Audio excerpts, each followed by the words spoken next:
Bruh, did they really have to wrap it like this?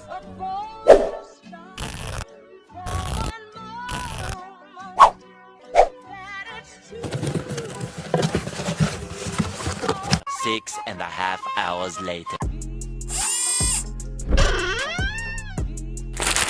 Nice. Made me happy, made me smile. Nice. And here we got the size Nike Dunk lows.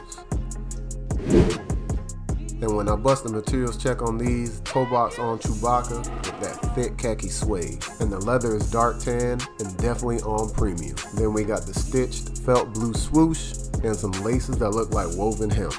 One cool thing about this shoe is the right shoe has a mostly leather tongue with the suede around it, and the left shoe has mostly suede with the leather around it.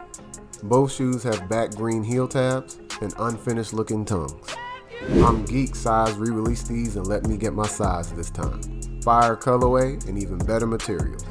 And I say that because if you bought leather Nike Dunks within the past year, you would have thought they was made by Fisher-Price with all that plastic they got on it. I look forward to more quality dunk releases like these. Till next time.